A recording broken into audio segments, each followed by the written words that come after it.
இன்னைக்கான daily vocabulary பார்க்கலாமா? First sentence திரும்பி வா. திரும்பி வானா எப்படி சொல்லுவோம்? கம் பேக் அப்படின்னு சொல்லுவோம். ஸோ அதை எப்படி சொல்லலாம்? கம் பேக், திரும்பி வா, அவ்வளோதான், ரொம்ப சிம்பிள். அடுத்து கவனித்துக்கொள். இந்த கவனித்துக்கொள்னா ஒன்றும் இல்லை. இப்போ ஏதாவது நம்ம ஃபோன் பேசிட்டு ஃபோன் காலை கட் பண்ணுறதுக்கு முன்னாடி பத்திரமா இரு, கவனிச்சிக்கோ, பார்த்து இருந்துக்கோ அப்படின்னு சொல்லுவோம்ல. ஸோ அதுதான் இந்த சென்டென்ஸ். அதை எப்படி சொல்லலாம்? Take care, take care. அடுத்து தொடர்பில் இருங்கள், அதாவது லைன்லேயே இருங்க, இல்லைன்னா வெயிட் பண்ணுங்க அப்படின்னு சொல்லுவோம்.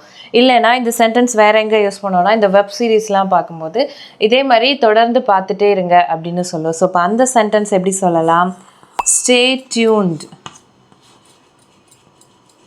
ஸ்டே டியூன்ட் அப்படின்னு சொல்லுவோம்.